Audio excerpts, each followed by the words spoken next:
Guys, in this video, I want to talk about one of the most powerful tactics that you can use to grow your product, okay, to grow your user base. It worked around 20 years ago, it worked around 30 years ago, and it will keep working, okay, because it's something very well designed, very well approached. This will help you a lot if you are building a product or if you want to build a product in the future. So if you didn't start yet, you can save the video because I promise you that it will help you a lot. It's about how to connect marketing with product in a way that can literally explode your user base if you do it correctly. This is literally the strategy that companies that you already know, like Calendly and Hotmail, have used in the past to grow their user base. I would recommend you to stay until the end of this video because I'm gonna give you a checklist that you can follow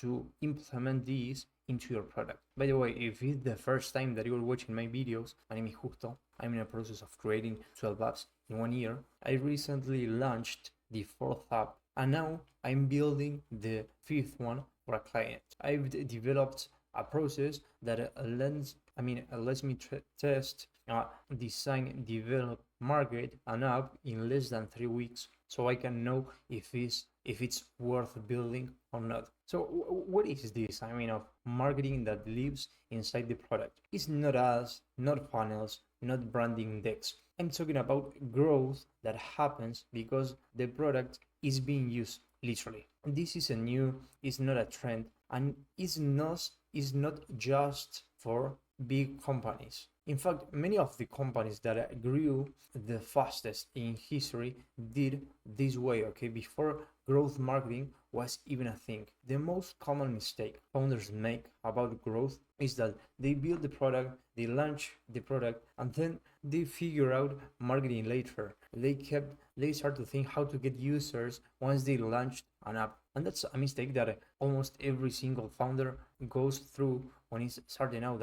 It's something that I went through and almost every founder. The problem is that this separates product from marketing, when in reality they should be the same thing. This is especially dangerous for MVPs because you don't have infinite budget, you don't have infinite time, and you don't even know if anyone cares at the beginning.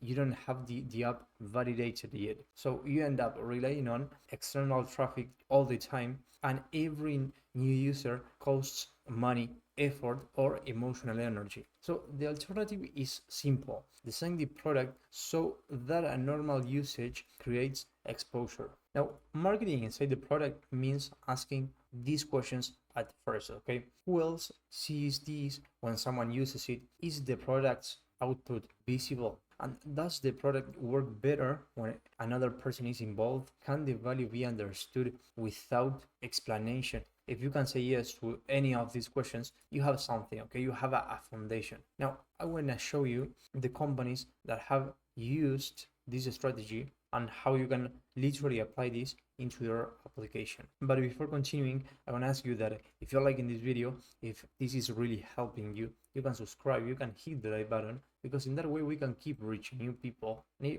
it only takes 2 seconds. Now let's take a look at Hotmail, okay? Hotmail grew because every email sent included a simple line at the bottom, like get your free email at Hotmail. Not campaigns, not funnels, not growth teams. The product generated emails. Emails were visible and the message spread automatically. So if your product generates something that is sent, shared, exported, or shown, ask yourself, does that output communicate where it came from or not? And this is literally something as silly as adding a watermark. For example, take a look at Gemini, take a look at Sora from OpenAI, all the tools that you are using right now that put their watermark on the image. Now the example number 2 is Dropbox. Dropbox didn't grow because people loved uploading files. It grew because sharing files required another person, okay? You wanted to send something, the other person had to enter, they understood the value, and now you had a new user in the app, okay? So how you can apply this? Ask yourself, is this product used alone or together? because if it's used alone, it's a bit different, okay, a bit difficult to grow the user base because it only depends on that person. Completely different when you are creating an app where two people need to connect. Now, the number 3 is Calendly, okay? I love this example because this is one of the best ones when it comes to marketing inside the product. If you take a look, Calendly is powerful because of one simple thing. You send a link, the other person books time. While booking, they understand what it is, why it's useful, and how it works. No onboarding, no pitch.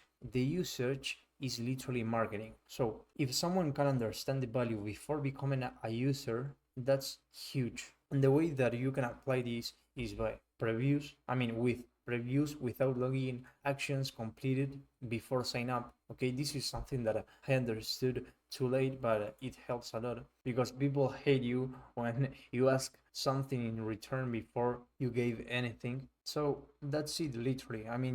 You needed to connect your product with an action that brings you new users. It's the pattern that repeat themselves. Okay, across all these examples, the pattern is very clear. They solve a real problem. The problem involves more than one person. The value is obvious quickly. The product is visible while being used, and this is very different from adding referrals, forcing virality, or growth hacks. Referrals are great, but this is even better, okay? Because this is literally, this costs you literally zero if you do it correctly. I believe this is key for MVPs because from day one, usage exposes the product, someone else sees it, and value is understandable. So you're already far ahead with this approach. And the way that you can apply this is by first of all designing at least one external action.